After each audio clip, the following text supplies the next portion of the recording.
안녕하세요. 프라우드 코리아입니다. 여러분은 커피를 많이 생산하는 나라 하면 어떤 국가가 떠오르시나요? 아마 대부분이 에티오피아, 브라질과 같은 나라들을 떠올리실 것 같습니다. 하지만 몇몇 분들은 콜롬비아도 생각하셨을 것 같은데요. 콜롬비아도 브라질과 에티오피아와 마찬가지로 대단한 커피 생산국입니다. 실제로 커피 생산 국가에서 언제나 탑3 안에 드는 나라이죠. 이렇게 엄청난 양의 커피를 매년 생산하는 콜롬비아는 남미에서 네 번째로 큰 나라입니다. 대부분 잘 모르셨을 것 같은데요. 우리가 현재 지도를 제작할 때 쓰는 메르카토르 도법의 특성상 고위도로 갈수록 면적이 넓어 보이기 때문에 저위도 국가에 속한 콜롬비아가 상대적으로 작아 보일 수밖에 없죠. 그렇기 때문에 실질적으로 면적으로만 치면 우리나라보다 약 10배나 큰 나라입니다. 그리고 약 5천만 명 가량의 콜롬비아인들이 살아가고 있기 때문에 우리나라와 비슷한 인구수를 자랑하죠. 또한 콜롬비아는 남미에서 유일하게 태평양과 카리브해를 접하고 있는 나라입니다. 그리고 서부 지역에서는 8,000km에 달하는 안데스 산맥이 위치해 있죠. 그리고 남미에 위치해 있는 나라답게 적도에 가깝기 때문에 고도에 따른 기온 변화가 매우 뚜렷한 나라입니다. 따라서 콜롬비아 나라 내에서도 고도에 따라 열대지역, 온대지역, 한대지역 모두 존재하죠. 한편 콜롬비아는 1990년대까지 꾸준히 농업에 종사하던 나라였습니다. 1990년대 이후에는 관광산업, 건설업 등으로 많이 진출하여 현재는 농업이 콜롬비아 경제에서 차지하는 비중이 많이 줄어들긴 했지만 아직까지도 꽤나 중요한 산업이죠. 실제로 지난 20여 년간 GDP와 고용률 측면에서 콜롬비아의 농업의 비중은 지속적으로 감소해오고 있지만 주요 수출 품목에서 농산물의 비중을 고려하면 여전히 콜롬비아 경제에서 중요한 부분으로 생각됩니다. 2013년 기준 콜롬비아의 수출품 중 농식품이 차지하는 비중은 약 11.4%로 꽤나 높은 편이죠. 거기다가 수출을 넘어서 농업산업 자체가 콜롬비아의 고용 창출에도 커다란 역할을 하고 있습니다. 특히 지방 지역의 고용 창출에 크게 역할을 하고 있는데 주요 도시와 지방 도시의 격차가 큰 콜롬비아에선 당연할 수밖에 없죠.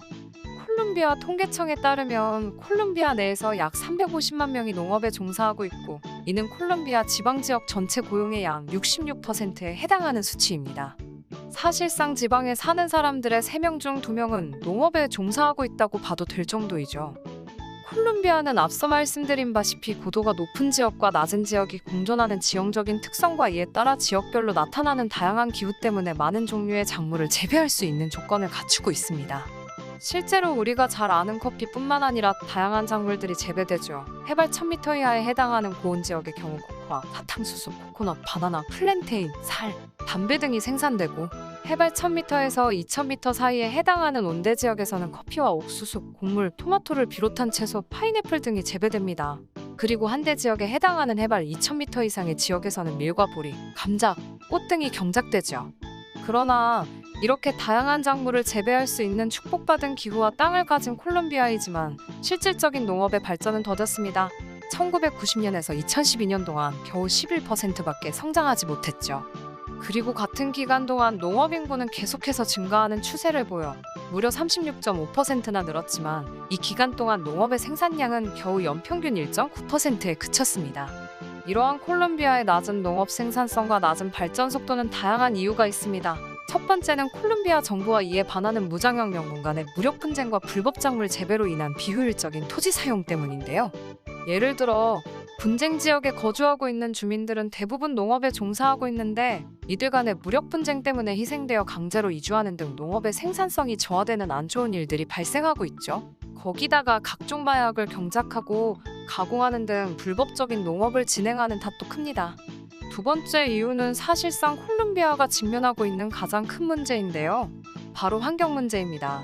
2011년부터 발생한 라니냐 현상이 콜롬비아의 농사를 망치고 있는 것이죠. 잠깐 여기서 라니냐 현상이 무엇이길래 농사에 방해가 되냐라고 생각하실 수도 있으실 것 같은데요. 아마 대부분의 구독자분들이 학교에서 엘니뇨, 라니냐 현상에 대해 들어보셨을 것 같습니다. 라니냐는 엘니뇨의 반대 현상으로 스페인어로 여자아이를 뜻하죠. 그리고 적도무역풍이 평균보다 강해지면 서태평양의 해수면과 수온이 평년보다 상승하고 차가운 해수의 용승 현상이 벌어져 동태평양에서 저수온 현상이 나타나 바닷물의 평균 기온이 0.5도 이상 내려가는 경우를 의미합니다. 이렇게 바닷물의 온도가 내려가면 실질적으로 막대한 피해가 몇몇 지역에서 생깁니다. 인도네시아 등 동남아시아에서는 극심한 장마가 미국과 같은 북미 지역에서는 극지방과 같은 추위가 발생하죠. 그리고 콜롬비아와 같은 남미 지역에서는 극심한 가뭄이 생깁니다. 따라서 2011년부터 발생한 라니냐 현상은 콜롬비아를 비롯해 카리브해 지역, 중앙 지역, 태평양 지역의 농업 생산량에 커다란 타격을 주었죠. 또한 비슷한 시기에 콜롬비아 다른 지역에서 연달아 발생한 홍수도 큰 피해를 주었습니다. 무려 홍수로 약 300만 명 이상의 농민이 피해 입었으며 농작물과 가축 생산량도 크게 떨어질 수밖에 없었죠. 특히 코코아, 커피, 플랜테인, 바나나와 같은 단연 생작물의 피해가 가장 컸는데 이 당시 무려 경작지의 72%가 가뭄과 홍수 같은 자연재해 때문에 손실을 입었습니다. 실제로 이 당시 농작물에도 콜롬비아의 수자원 보호구역으로 지정된 수에스카 호수가 라니냐, 엘니뇨 현상 등으로 인해 바짝 말랐다가 금세 다시 물이 채워지고 하는 등 반복하여 지금은 아예 말라버린 채로 남아있는 상황이 벌어지기도 했습니다. 어쨌든 이렇게 콜롬비아 속은 타들어갈 수밖에 없었습니다. 건축업과 관광업이 발전하여 농업의 많은 부분을 대체하였다고 해도 아직까지 지방 사람들에겐 농업이 가장 우선시되고 있기 때문이죠. 거기다가 지방 농업이 계속해서 피해를 입으면 실질적으로 고용률 지표, 수출 지표 등의 타격이 갈 수밖에 없었기 때문에 콜롬비아 입장에선 이를 해결해야만 했습니다. 그러던 와중 2014년 한국과 중남미 국가들의 농식품 기술협력 회의체인 콜파시가 출범하면서 콜롬비아에게 희망이 보이기 시작했습니다. 콜파시는 중남미에 필요한 농업 기술을 한국이 도움을 주며 공동으로 개발하기 위해 우리나라의 농촌진흥청이 주도하여 설립한 기술협력 회의체이죠. 따라서 콜롬비아의 농업 문제를 해결할 수 있는 가능성이 한층 더 높아진 것입니다. 그리고 우리나라는 콜롬비아의 극심한 기후변화와 이에 따른 가뭄과 홍수, 그리고 토양양분 관리 소홀 등으로 인해 발생하는 낮은 농업 생산성을 해결하기 위해 디지털 토양환경 정보 시스템을 구축하기로 결정했습니다. 디지털 토양환경 정보 시스템은 토양의 물리적이고 화학적인 특성을 분석해서 작물에 적합한 재배지를 선정하고 적절한 비료 처방 등 과학적인 영농에 꼭 필요한 정보를 제공하는 시스템입니다. 그렇기에 콜롬비아와 같은 나라에게 꼭 필요한 체계이죠. 하지만 콜롬비아와 같은 중남미 국가에서는 연구개발의 재원과 전문 인력이 부족한 탓에 기술을 개발하고 시스템을 구축하는 데 큰 어려움을 겪고 있었습니다. 따라서 우리나라가 이에 도움을 주기로 결정한 것이죠. 그리고 우리나라가 참여한 기술협력 회의체 콜파시는 2017년부터 콜롬비아를 포함한 중남미 7개국과 함께 중남미 토양환경 정보 시스템 구축을 위한 연구를 추진했습니다. 개발 과정이 쉽지만은 않았지만 우리 한국인들에게 포기란 없죠? 결국 콜롬비아 최초의 디지털 토양환경 정보 시스템을 구축하는 데 성공했습니다. 그리고 이름을 이라카라고 지었죠. 이라카는 콜롬비아 고원지대인 쿤디아보야센세 원주민들의 언어로 신성한 도시를 의미합니다. 그리고 말 그대로 콜롬비아 고원지대 쿤디보야센세의 12가지 토양 특성 정보를 수집하고 그 결과를 웹 서비스를 통해 제공하고 있죠. 따라서 콜롬비아 농업인들이 단순히 인터넷만을 통해 토양 특성을 파악하고 정보를 획득하여 농경지를 비옥하게 관리하고 작물 생산량을 높이는 데도 크게 기여할 것으로 예상되고 있습니다.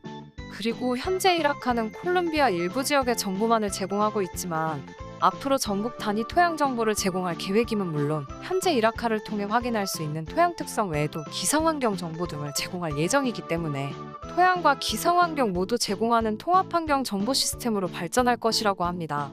아울러 이렇게 콜롬비아 농업인들에게 큰 도움이 되고 있는 이라카는 세계적인 학술지인 카테나에도 게재되면서 그 과학적인 성과를 크게 인정받았다고 합니다.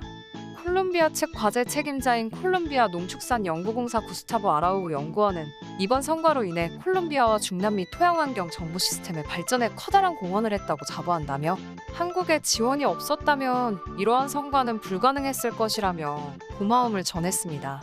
오늘은 이렇게 콜롬비아의 농업이 기후변화로 인해 겪고 있는 피해, 그리고 이를 해결하기 위해 우리나라가 어떠한 도움을 주었는지에 대해 알아보았는데요.